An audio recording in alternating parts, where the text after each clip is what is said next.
So, okay. So on this installment of reading from the Parinama Method with your host, Katie Bickford, we're going to read, let's see, we're going to read page 196. And um, yeah, we're starting to talk, like, I'm trying to think. I'm kind of faded today.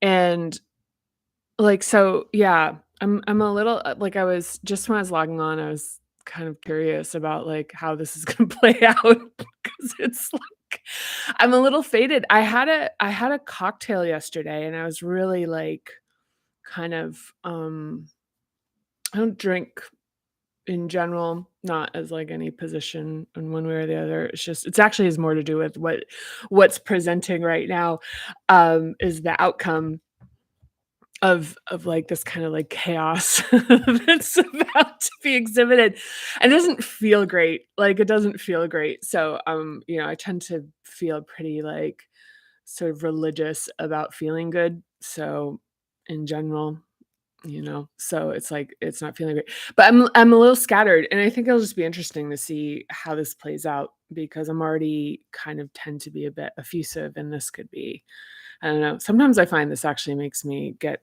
kind of more succinct, oddly enough. So go figure. Go figure. So, yeah, I was really proud too. I'll mention I was very proud, when I was having this Aperol spritz at Italy in Boston and with a friend, and I was really proud to say, like, how alcohol doesn't really affect me that much. Perfect for the fifth hub. Like, I guess that, like, I don't even know if that's a lie. I think it's like, what is a lie? I mean, I guess one of the things is, like, what's a lie if you don't even know that you're telling it when you're telling it? I honestly believed it when I said it. Or maybe I think I believed it 80% and 20% was, like, sort of trying to sort of manifest this into a reality. So anyway, here I am. And of course, this levity and this lightheartedness is perfect for these interruptions. I just had brunch, and I was I did I've started reading ahead a little bit, not a lot, just, like, kind of spending a little time with it before I'm coming on, which is kind of a new development. I just have a lot more energy um around this, and that's going to play out in a bunch of other ways with other stuff related to this, but not, so not important for right now. But the thing is I was looking at this, and with the interruptions and stressors, I was thinking about, like, this gets really interesting. This gets really interesting. And I remember in writing it that the exploration of these notions was really potent for me. Specifically, the origin of public speaking being shocked or shamed or, punished or whatever, like, with speaking unknowingly, like just kind of, whatever's naturally arising, coming up, and that being met with um like anger, frustration, disapproval, like all the stuff that's, like, really tough to take when you're a kid. And that it also, the shock of it, because it's not related to anything that's predictable, because it just sort of arises. It's an observation of just, like, speaking something that sort of stands out or appears. I mean, honestly, it's like speaking with a lot of integrity, because it's like, yeah, that stands out, and I'm noticing this about it, where everybody else has learned to form adaptations around it, and then you're kind of popping that bubble, and then you get punished for it in one way or the other.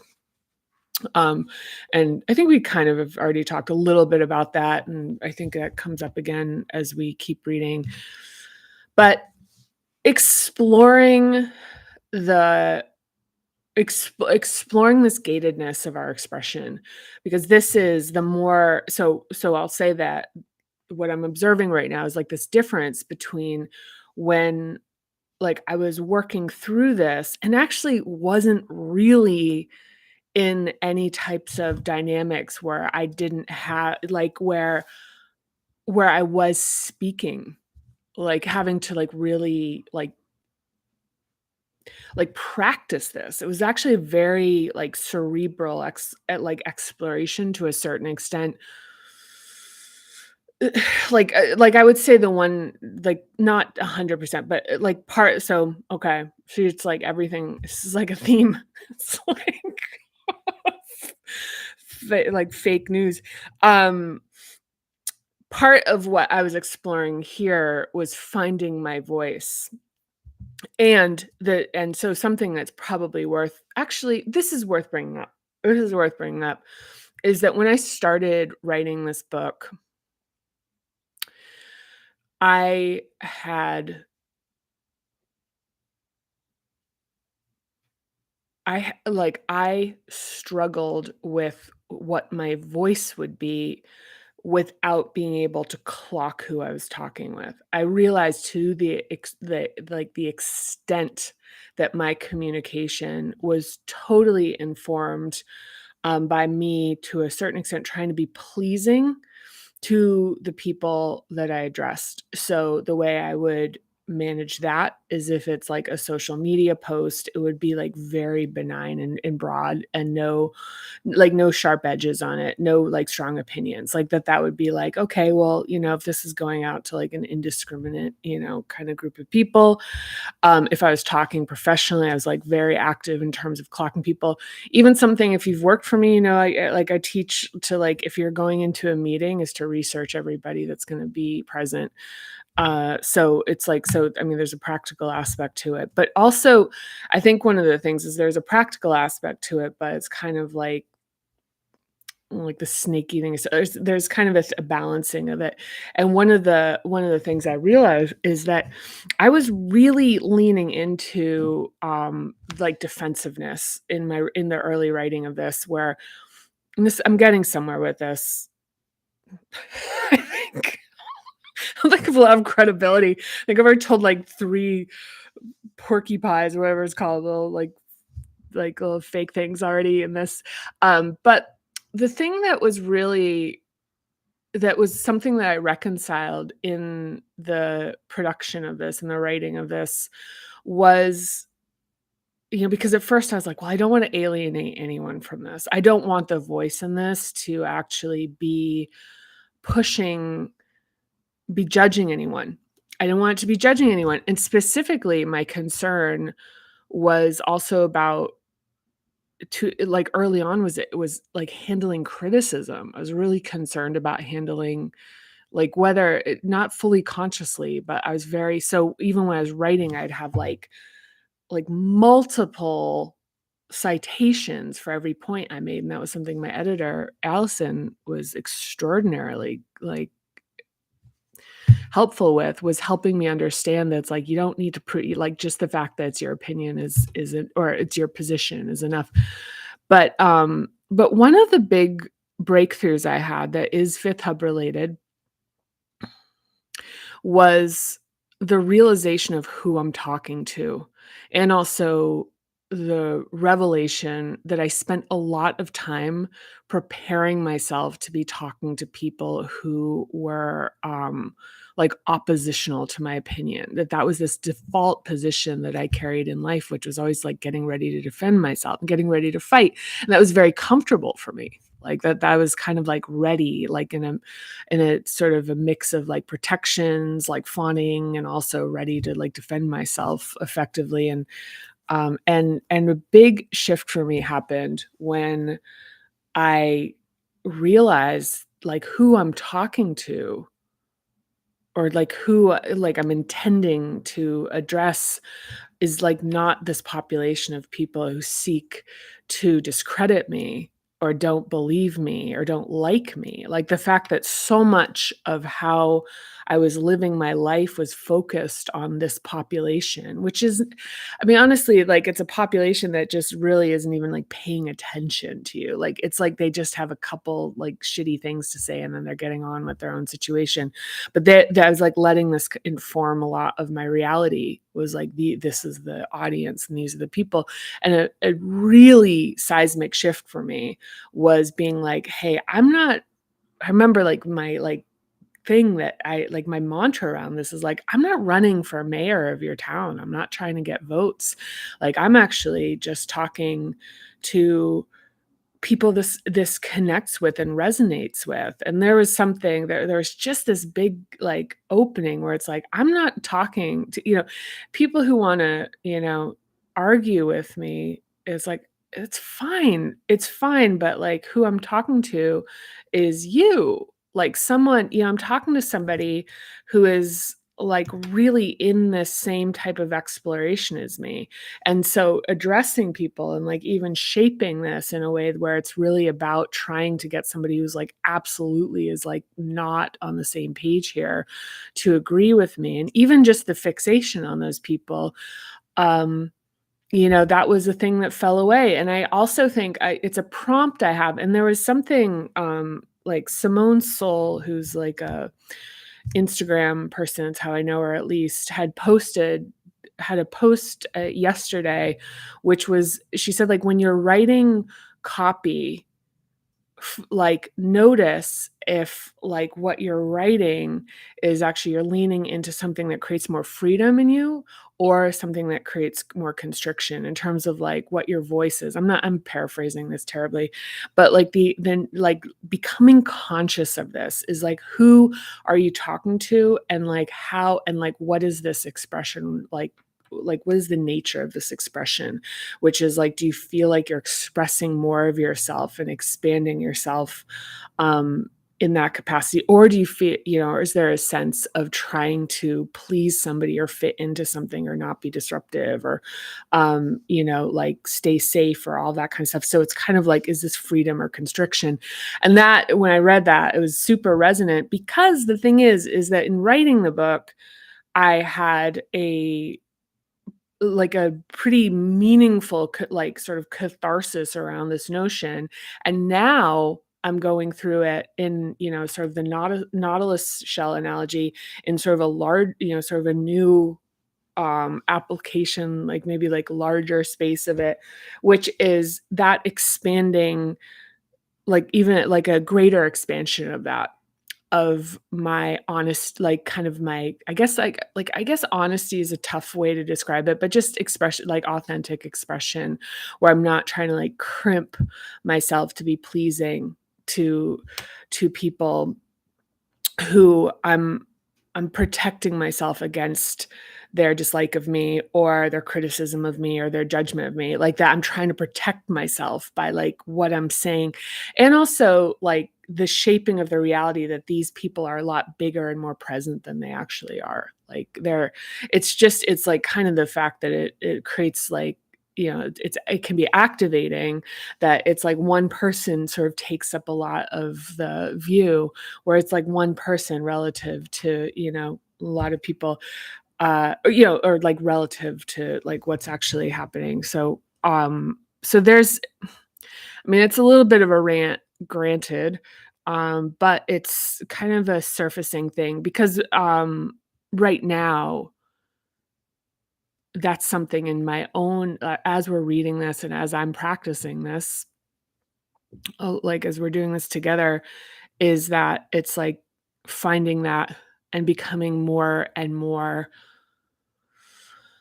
um, like, expressive in my integrity personally, and finding that, like, there, it's, that, like, the onion is, like, peeling that back, is like that there's layers and layers of, like, how that adaptation was formed, and then sort of, like, just kind of working through it and finding, like, kind of extraordinary, wonderful things, like reclamation. It feels like reclamation. It's like finding this part of myself that I really like.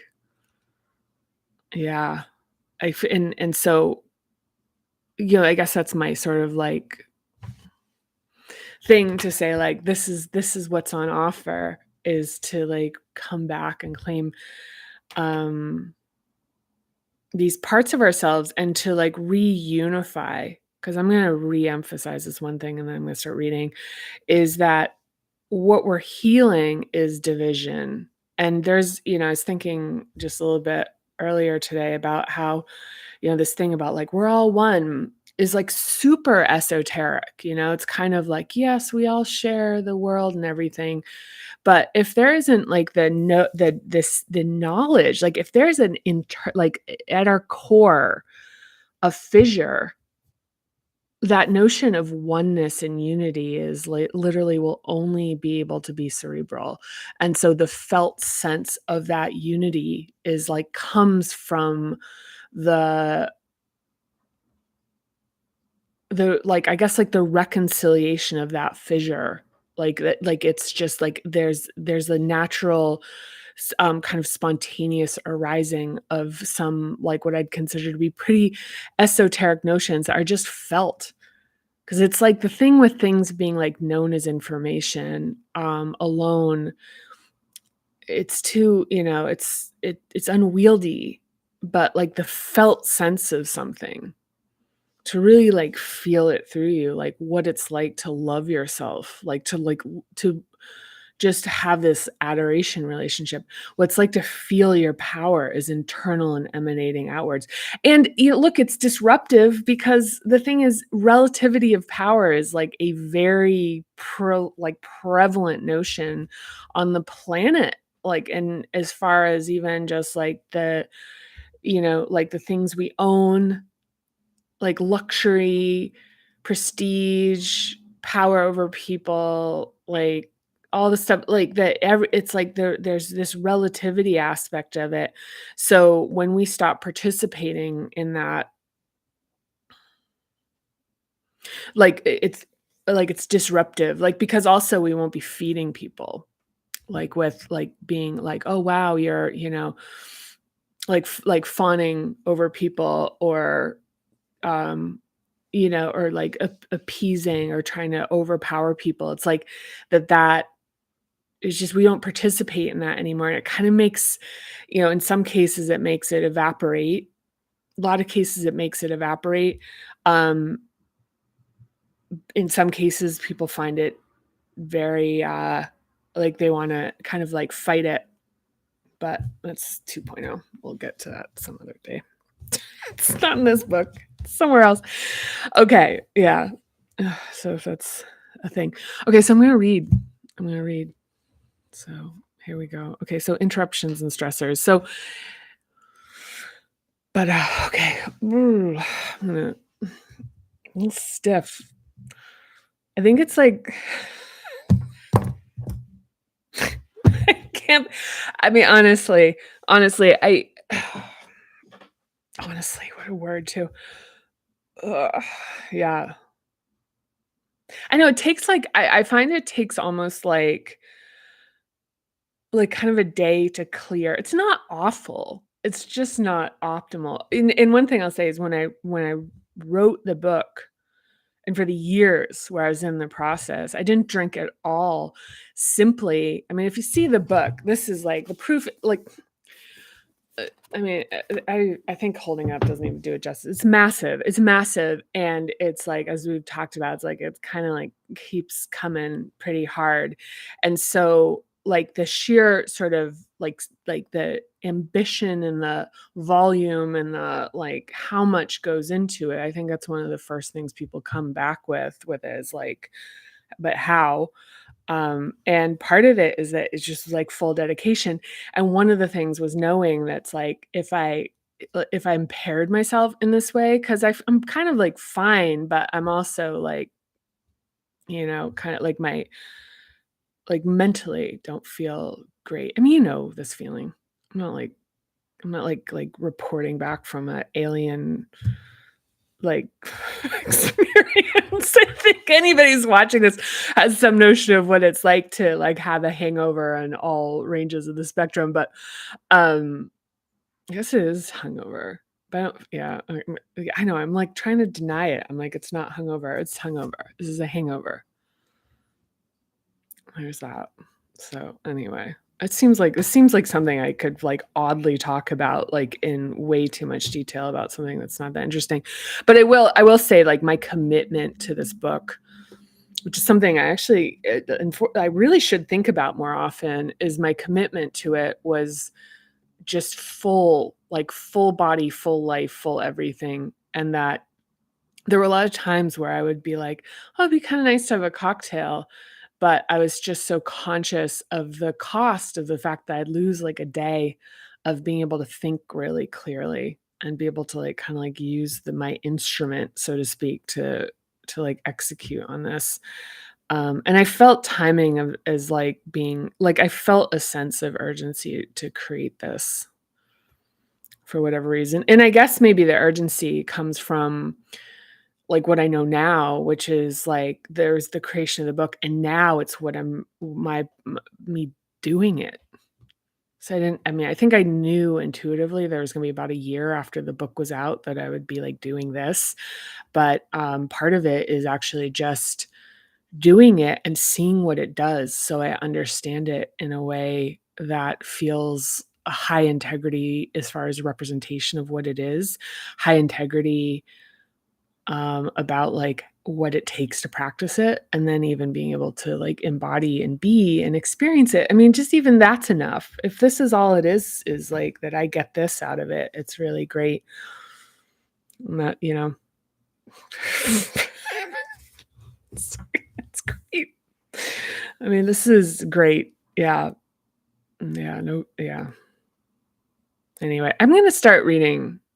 I think I said that 4 minutes ago. Let's see. Is that like the 5th lie I've told on this? Oh my god. Oh my god. Let's hold the line at 5. Let's see. But I mean, who knows? That could be the 6th lie. I'm not gonna be able to hold the line on it. I don't know. Okay. So somebody please keep score here. Also, thank you for all comments. I absolutely love them. Mira, huge shout out. It's so meaningful for me to see comments on this. I just want to emphasize this. Just any thoughts, any like response to it. One thing I want to thank, I don't want to like, I'm really careful about like calling people out on this stuff because it's private, but getting feedback about personal experiences with this that differ from what I'm talking about. I love that. It's really helped expand my own consciousness, and my own process in this hub is to think more. And I think I'm going to bring up some of those things that have come up kind of separately as they arise here. But anyway, all right. So interruptions in this hub happen both early and throughout our lives, but it's the early environment and development that are particularly potent. So forming patterns with long-lasting implications unless we consciously reclaim and actively develop our communication and creativity in adulthood. So you might remember Kate Murphy from You're Not Listening. Once again, I highly recommend that book. It's extremely well written and well researched. It's really an enjoyable read. Fantastic supplement to this chapter. Yeah, and it's just enjoyable. And get it on an audiobook too, if that's your thing. It's a great audiobook. I think I read it and audioed. Or maybe I double audioed it. I don't know. So is that the 6th lie? Okay. So now we're just trying to like stave off 7. Okay, so Kate Murphy writes that people spend their lives seeking and creating circumstances that match what they knew in childhood. They selectively listen to people who sound like who they heard first and thus reinforce old neural pathways. They're trying to sink in sink in a way that feels familiar. So they're trying. Okay, I'm going to reread it. They selectively listen to people who sound like who they heard first and thus reinforce old neural pathways. They're trying to sink in a way that feels familiar. So as I discussed previously in previous hubs and above, the early experiences coded into our biology and psyche create the sense of familiarity that signals that something is safe, regardless of whether it actually is. This is the tangle. I mean, this is the thing, which is like the reflexes, they form, we form beliefs around them. That informs reality. Then we project that out into the world. It reflects back, and then it reinforces these, like the notion of the, like what the meaning of these reflexes as we repeat them. I'm going to keep reading. So in the 5th, 6th, and 7th hubs, We see the ripple effect of early interruptions, such as fear, guilt, and shame, which interfere with our ability both to feel safe enough to speak freely and to listen without being excessively self-protective and guarded. So, physical security, emotional capacity, personal power, and worthiness are all involved in how safe and free we feel in expressing our opinions, talking about our personal experiences, and in our ability to hear difficult things without becoming emotionally flooded. To understand that one person's opinion is exactly that, a single person's opinion. Yeah. Yeah, it's interesting. Yeah. It's interesting. Okay, so the first interruption and stressors. So the ones that we'll cover in this chapter are seen but not heard, abuse of trust, verbal abuse and bullying, and then secrets and dissonance. And then there's shame and unspoken standards at the end of this. So, lots of, just totally easy reading here. Like the thing with these is they can be kind of tough because we're talking about things that are not like commonly discussed and explored. Like people talk about shame and fear and things like those are.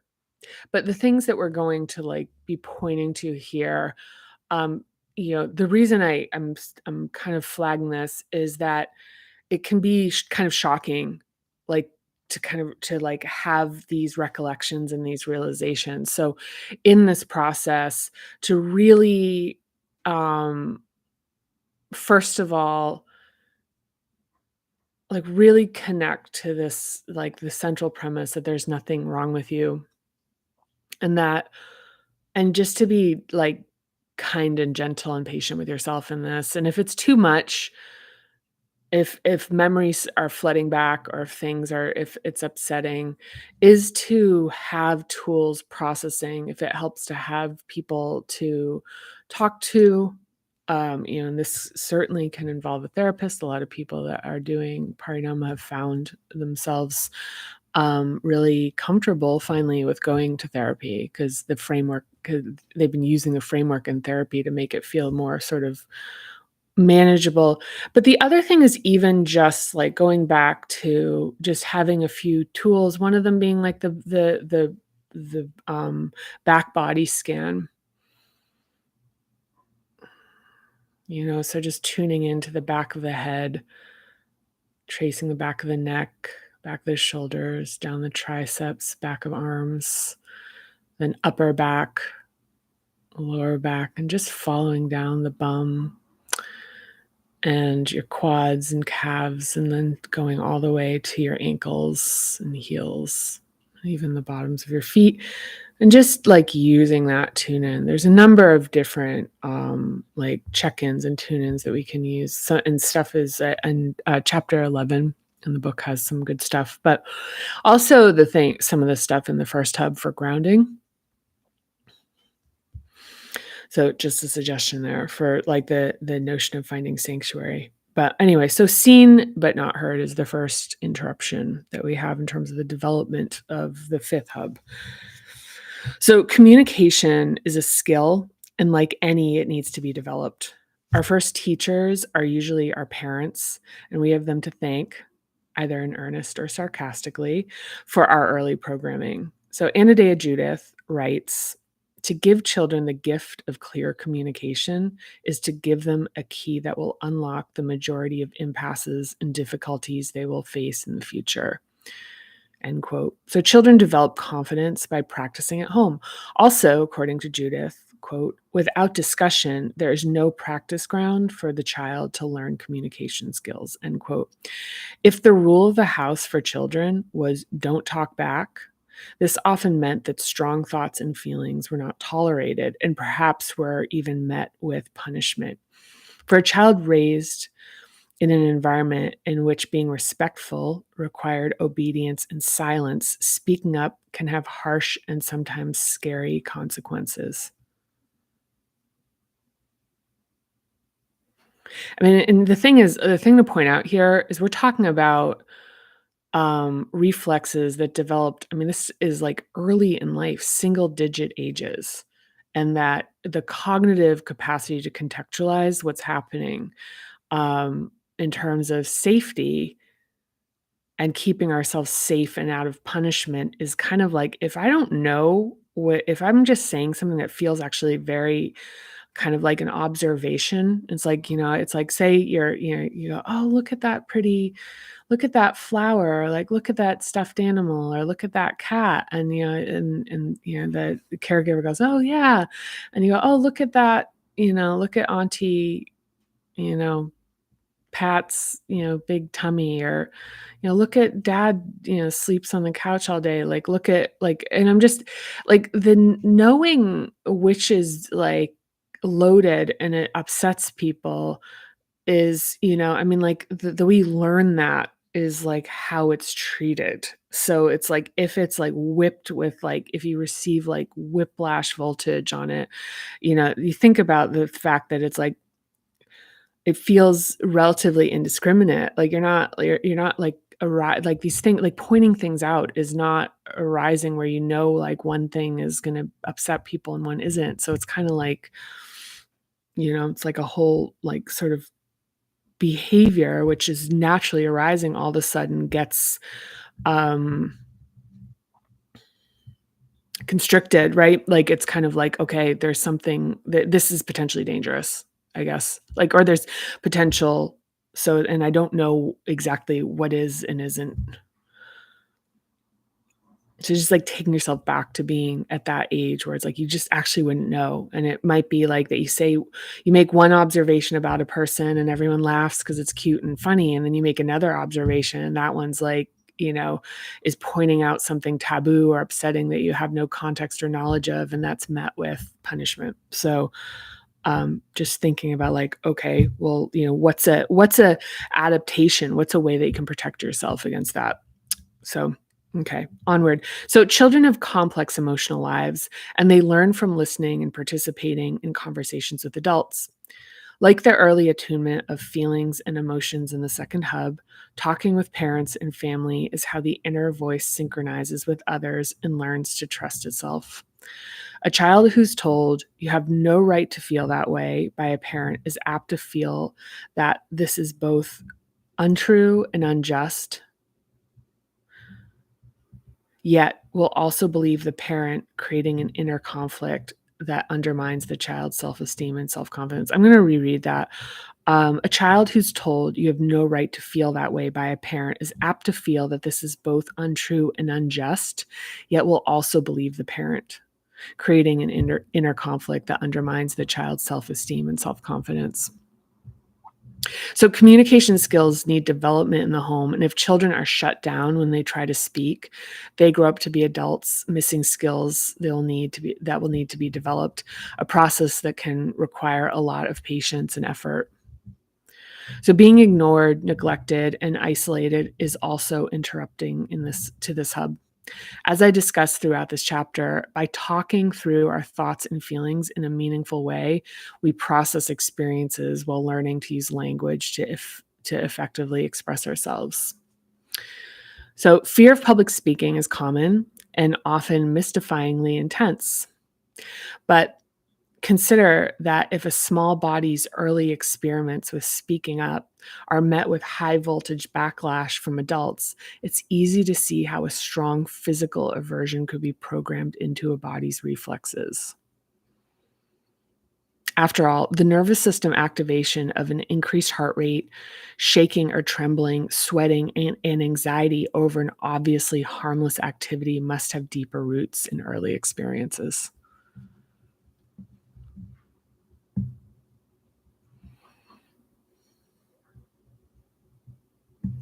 I'm going to read that again.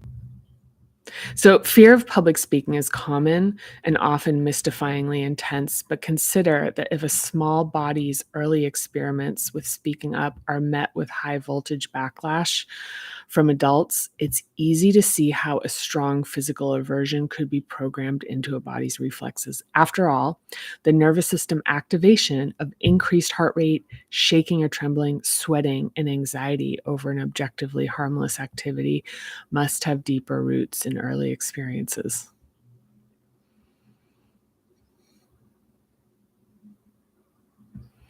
I mean, like, the thing is that a lot of the physical symptoms of anxiety around public speaking are like the fight, flight, freeze. Like, it's like active it's like it's actually, like, feeling, like, physically afraid. And so, to trace the root on that one, one of the things about public speaking is that to be able to reconcile that is, the possibility of that comes from doing internal work and creating an inner sense of safety. So all of this connects back to earlier hubs. Everything that comes after this is like tethered to the early experiences and the experience very physical experiences, because the physicality now that we're going to like every physicality of the hubs as we explore them is emanating from the hubs that came before, like in the trunk of the body. Like right now, you think even in terms of like the geography, how small these next three hubs are relative to the actual like spatialness that we have in terms of the somatic and the body experience that's arising. So I don't know if today, so let me think about. I'm not like, well, when we get into techniques and exercises, we'll do a little bit more about like public speaking anxiety. I think, um, interestingly enough, it's kind of like the seeking out so how like working with it is actually like the foundations beneath the fifth hub that really support the ability to actually like shift the level of activation, which is physical safety. And even like a lot with third hub where it's like and even fourth hub where it's like your sense of self and like your love for yourself is kind of like so innate and like inwardly sourced that the approval of other people diminishes in terms of like the role it plays in validating oneself. So, okay. So blocking out harsh, loud, or cruel words can be a proactive defense and adaptation against high voltage words coming from adults. So as a result, I'm going to start reading that again. I was kind of zoned out. So blocking out harsh, loud, or cruel words can be a protective defense and adaptation against high voltage words coming from adults. As a result, listening can also suffer the consequences of intense early experiences. Trusting and instating the ability to listen involves feeling safe, having a commitment to growth, and working patiently with an atrophied function.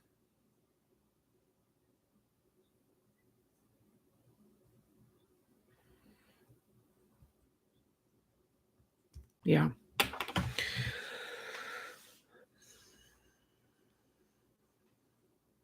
Yeah, it just makes more and more sense, the emphasis on boundaries and protection in this hub and safety.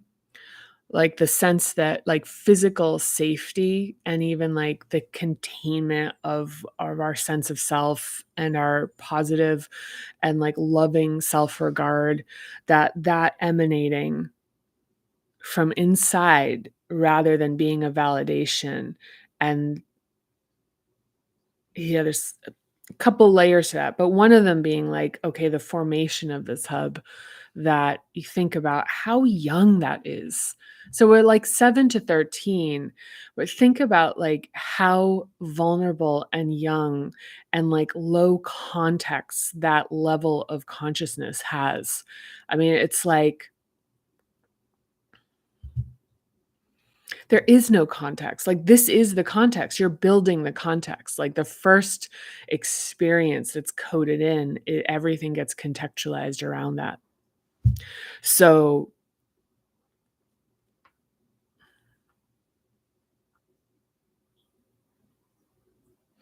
yeah, I mean, I'd give some prompts on this, but I feel like it's kind of strong enough. Like, it just I think it's kind of naturally arising. I mean, the prompt here in this hub in general is journaling.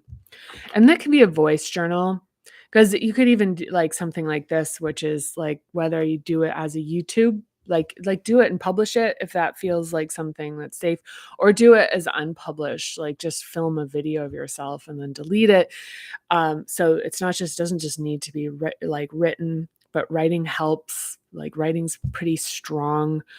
Um, but both, just anything where you're actually processing thoughts instead of kind of staying on a track of like the first repeating thought, like you're actually like building off of that. So it's kind of like the repeating thought, and you're like, okay, well, what does this mean? Exploration. And just that alone, just one leap forward can be um, big shift. So anyway, well, okay, so that is I mean, a little impaired, right? A little impaired. I got rolling. I don't know. So thank you. Thank you. Thank you. Super grateful as always. And yeah, I'm gonna wrap it up here and um let's say I'm looking forward to next time. Sending you lots of love and appreciation. And yeah, until see you on the other side. All right. Bye.